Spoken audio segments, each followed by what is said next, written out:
In a world where the pursuit of justice knows no gender, there are individuals who stand at the forefront challenging the status quo and championing the cause of human rights. These are the inspiring stories of women human rights defenders, whose tireless efforts have left an indelible mark on the path towards equality and justice. My name is Pimir Peace Monica.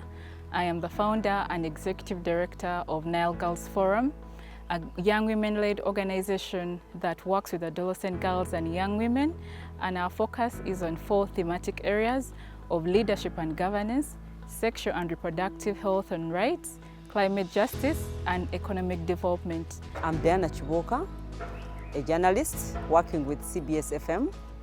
I chose to be a human rights defender because of, I think I would say, the way journalists were treated. That is something that triggered me off.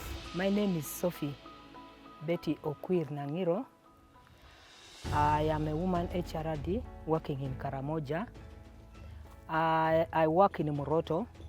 In Moroto, I work in 3 sub-counties of Rupa, Katikekile, and Tapach. My name is Katoko Sylvia Daumba, the executive director and co-founder of the Suvi Center.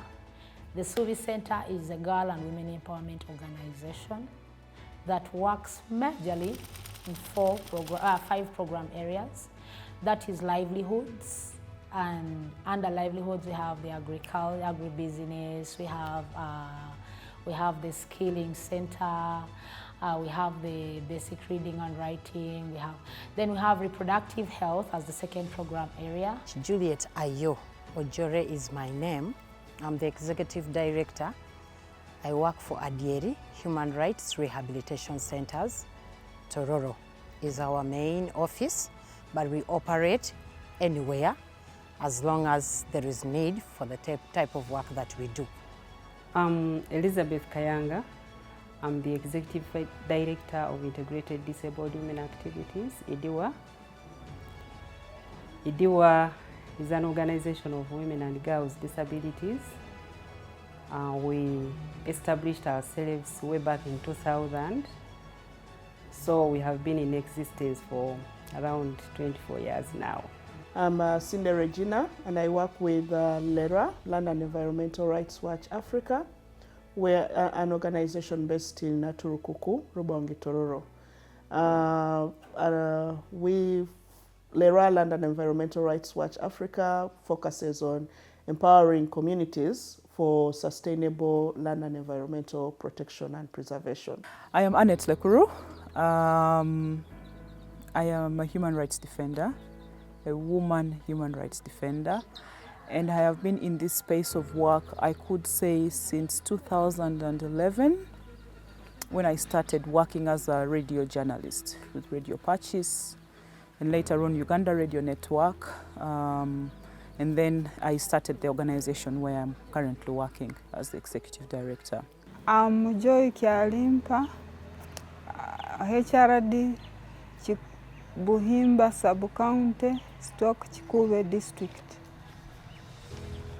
I started working as a HRD in 2005. I'm Winfred Mogambwa. I'm an eco-feminist and a woman human rights defender.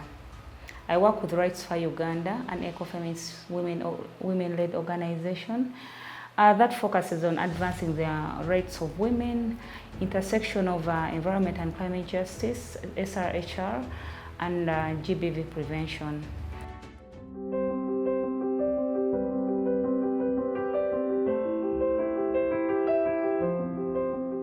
Right from when I was a child, I visibly witnessed certain things happening around me which I wasn't very comfortable with. Particularly at the age of around 6, maybe 7, I witnessed my father battering my mom, and she lost an eye. So that stuck with me. I have lived with that trauma all my life. I grew up in a family of 9 girls. My mother had 9 girls. And at a time when most people didn't really think girls were worth anything except dowry, of course, my father chose to educate us as girls.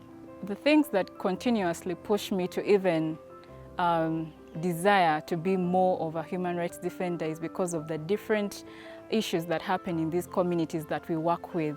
You get to realize that young women grapple with very many challenges, for example, sexual and reproductive health and right challenges, but also the different issues around climate justice. The women would sit like 10 to 15 meters away from the conversation where men are. And a woman was not allowed to get up and bring out our issues. Women were not allowed to go to the mining pits, what they call the barrow pits. The women would then wait for the men to bring out the soil, that is sand, that has gold, the ore, the sand ore, for them to sieve. But the men, instead of asking for money, they were demanding for sex. So when I realized that, I decided that there must be somebody to speak for these people. Women around, other than going to the garden and caring for their children, there was nothing else they were doing economically, and then there were lots of cases of gender-based violence happening within the community. So I thought it wise for us to try and come together as women, share our problems, and then find solutions within us. I became an HRD after challenges that I went through. Being somebody who was educated, yes, I got married and faced tribalism in this marriage with a lot of intimidation. And that is how I sat down and I came up with an idea of filling the gap, because there was a demand. Who can voice out our problems? I live with a disability, a physical disability, so I grew up with a lot of challenges, especially discrimination.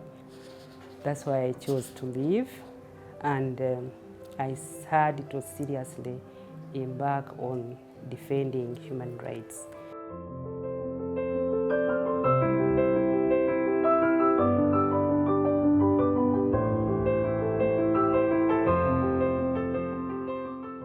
So one of the biggest challenges we face in the West Nile region, particularly Arua, that affects the rights of women, is the issue of sexual and gender-based violence.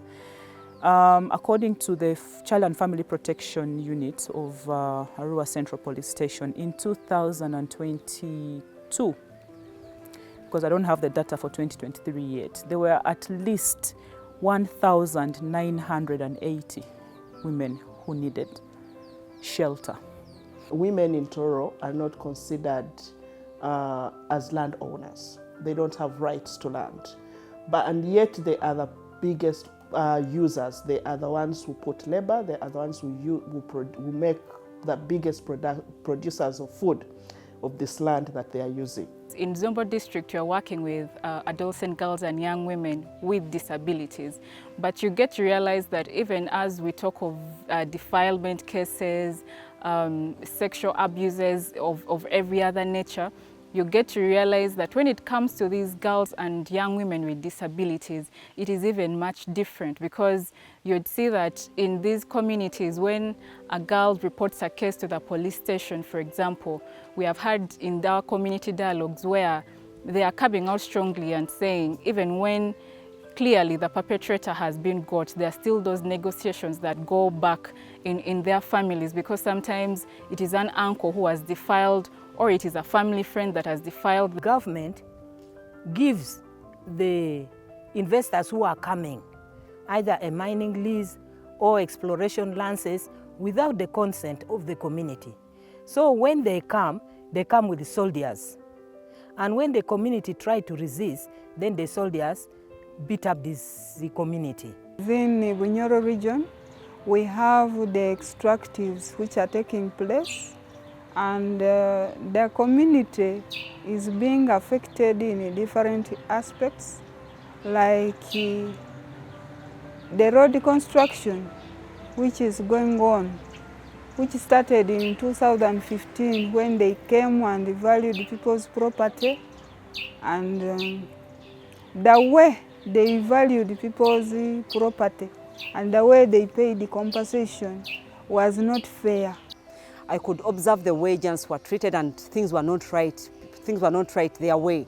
For example, in Entebbe here, we used to have quite a number of issues with journalists and the army and the police. There's been a rise in violations, very many different violations, very many people because of the law, how it not only targets people's sexuality or LGBTI persons, it even targets like people like landlord, it targets in case they say that you're promoting or doing work around lawyers.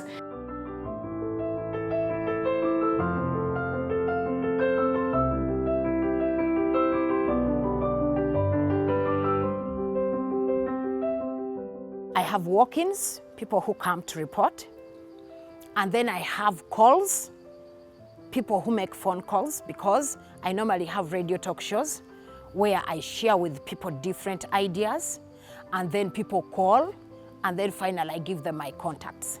So whoever sees injustice within the community calls me. We are heavy on climate change and environmental rights. We do a lot of work also in the space of sexual reproductive health for young people. And we do a lot of civic engagement work with young people, particularly with those students in schools, teaching them what their rights are, but also their responsibilities to their community, encouraging them to undertake civic engagements within their spaces. Virtually we work where there is mining in Karamoja, and we have members all over the 9 districts of Karamoja who subscribe to Karamoja Miners Association, the big association in Karamoja. We sensitize the community about their rights to mining and land that the mineral sits on. We sensitize the community about the legal framework of the government. We even participated in discussing about the mineral policy and Mineral Act of 2022. We support communities establish what we call forest gardens. And forest gardens basically is a farming and agricultural technology where farmers use a small piece of land. The minimum is half an acre. So we support these farmers establish forest gardens on their small pieces of land. On this small piece of land, they are planting trees, both agroforestry trees. They are planting timber and fruit trees. They are also planting food, but they're also establishing what we call vegetable perma-gardens. We have been able to create a grassroots movement called the Peer Pals movement, and through this movement, these are adolescent girls and young women that engage in decision-making spaces, because we believe that even as we come and do these trainings, it would be even more ideal to have these girls in decision-making spaces where they get to influence change through the different policies they're also part of. We have an association in Entebbe, that is the Entebbe Journalists Association, and we are about 15 members in that association working from different media houses. And our area of operations basically is Entebbe Wakiso, but we also do stories beyond our scope of operation. We have the Green Academy. The Green Academy focuses on empowering feminists and environmentalists with the skills and knowledge to join the force to fight for environment and climate justice rights. Our main focus is on the young persons. So we use ecofeminist lenses. We have community outreaches, we have girls in school retention. We have 2 wonderful programs that have worked well for us. That is the Sports for Social Change, and then we have cultural galas. These have helped us, like we do the Sports for Change in every August, and then we do the cultural galas in April. These 2 activities help us converge so many people around. Then we'll share, we'll talk to them, we showcase through our sports. We have a conversation about the social problem, the theme of the year. We are heavily engaged in human rights, gender and human rights advocacy. This one involves empowering women and girls with disabilities and people with disabilities generally to empower them to advocate for their rights.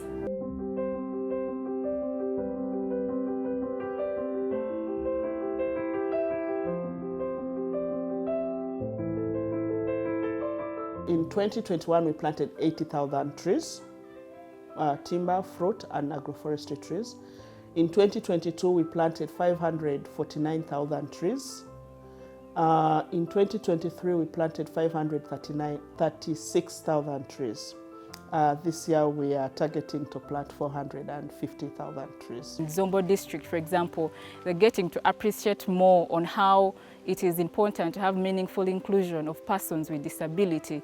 So we have been able to engage the different structures at the local government, but we've also been engaging the district health office in terms of how the district can make sure that there are disability-friendly beds in these maternal centers where deliveries are happening. I'm a 3 awards winner, Entebbe Best Journalist, that's 2015.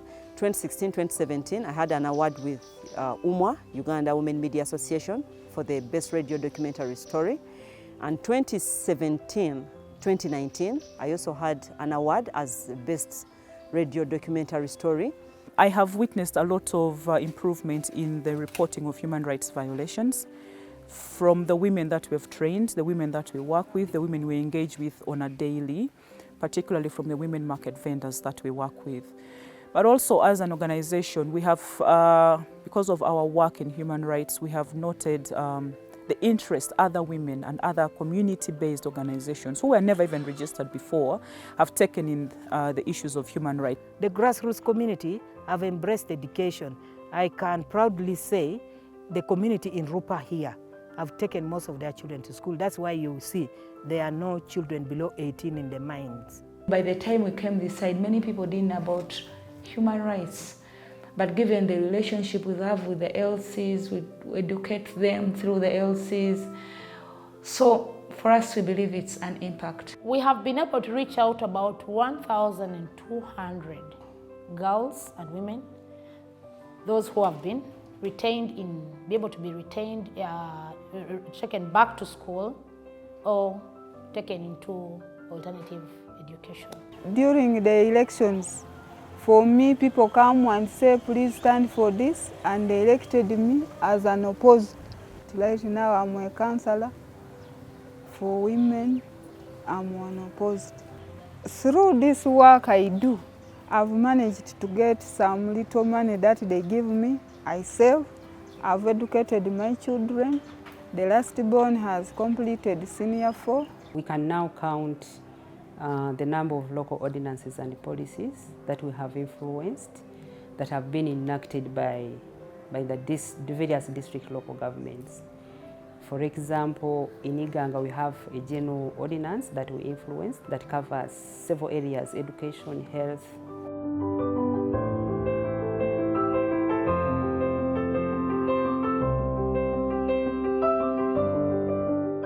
As you do this, you face a lot of resistance and backlash, partly because of our culture, where they don't expect a woman to come out to defend another woman. People would sort of think you're not good enough. They would always question your capability. And in terms of that, you also get to realize sometimes your mental health as a human rights defender is going down the drain. At times, it is hard to defend the rights of fellow women. Why? You have a right to defend for a woman, and you tell her, please, if we do this, this, and this, and this, your rights will be, at least defended. But she'll say, I fear, I can't go there. I fear my husband. So when you come out to speak, they say, you're a woman. Otugambachi, what are you saying? So they normally want to shut you down because you're a woman. In the areas we live and in the cultures we live, as a woman, to stand up and start speaking about issues of violence, many people try to discriminate you or go away from you because they feel there's the way they label you. People call me names. I have been called Malaya, I have been called housebreaker, I have been called a lost child, a lost soul, because of the HRD work that I do. They will ask you, if you fail in your own marriage, do you think you're going to manage to support other people's marriages to stand? I cannot face security alone. Because most times they look at you that this is a woman. What does she know about security? Being called a lot of names, you know. I've had times when we go out to do community dialogues and people ask me, like, you who are a mere woman, like what right do you have to even talk about land issues, you know? Being a woman HRD is not easy. It's very, very difficult because there's a lot of intrigue, there's a lot of blackmail that comes with it. The threats that we are going to face in the field, and right now as I talk, I also have one challenge that I have so far faced, which I had not faced before, and that was a threat which I got from the chairperson LOC2, who was saying that I was going to kill me and my son, the old son.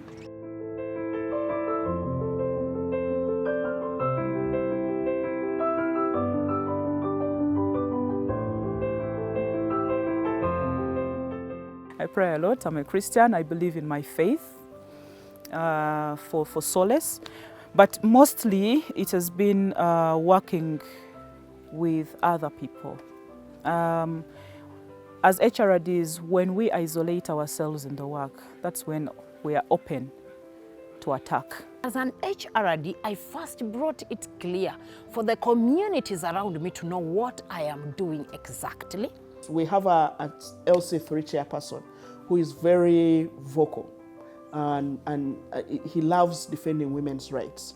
And so when we invite him, when we go into the communities, we always ensure he's part of those meetings and he will speak out. And so there's that, even when people would like to say some things, there's that, the reserve some of the things because of his presence. I have been able to join support networks because even as you work through this human rights work, you need a support group that you have to check in with. I'm still learning on how I can really, be a better person to manage those challenges. Because, like I've said, I have failed in some, and I feel sad that I've failed to defend these rights. But in the process of learning, I'm gaining more skills in learning with the coalition, in learning with NCHRD-U Uganda. They give us tips. Defenders National Coalition have built our capacity. And that is one area that has really helped me, that I was trained around security. And because of the knowledge I got and the skills I got to learn, I got about how I can be secure. The payments, the allowances I've been given have helped me pay my staff. And besides that, the information I've attained, I think, has been the greatest of all, has helped me sustain the organization. So, bravo, thank you so much, National Coalition. The leaders within the district and my sub-county, how do they support me? As being HRD, being alone, I involve them in some of the activities that I do. Sometimes I call them, they help me to come and do sensitization within the community. Human rights training by the coalition. This one helps us to know the parameters under which we are working, to understand the laws in which we are working on particular cases.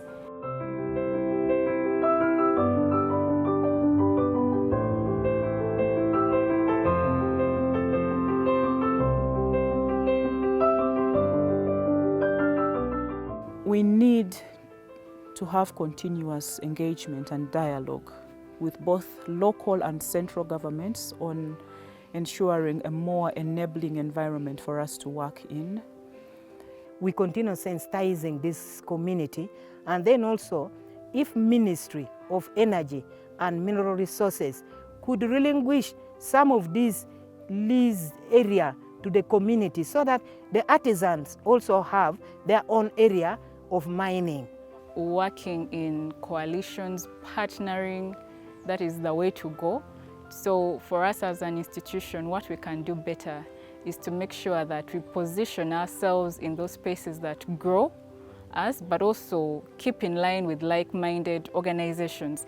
So we need to do more advocacy, collective advocacy around the different laws. For whatever case you are handling, you need to know under what law you are operating. That is very important, because if you are speaking, if you are defending a woman whose rights has been violated, and even yourself you don't understand the law, then you are in very, very big trouble. We cannot work in isolation. We need to network.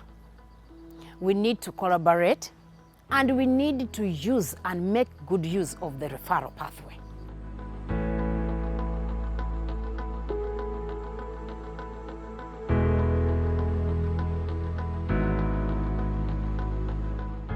As a woman, I feel very happy when I'm working with fellow women and I see them smiling. Obstacles will not stop coming. Even if I got donor funding today, it might, for example, be for maybe GBV or climate action, but then there will be other social needs that will not be met, yet they will be coming to you. When you stand up that you're standing for the rights of others, trust me, other people will keep reaching out to you, whether you can help or not. So just be willing, open yourself, ready to help whichever way it comes. However, do not exhaust yourself. As you give to others, always leave some space for yourself. When I receive a phone call, just to say thank you, that always brings a smile to my face. It's very easy to feel that you're not making any impact. It's very easy to think like, maybe I'm just wasting time. But my advice is stick in there. When I see a woman receiving justice, when I see a child being able to eat the meals that they are supposed to eat as a child, as a human being, that makes me happy. When I get home and I get to bed and I think of these transformational stories, or even just getting a phone call from these girls that we work with, it is something that just brings joy to my heart. When I see people benefiting, people with disabilities are benefiting, people with the HIV are benefiting, they have their groups, people with disabilities have their groups, they are benefiting. I feel happy. I'm very passionate about women and girls. That one keeps me going. I wake up every morning to ensure that I'm defending women.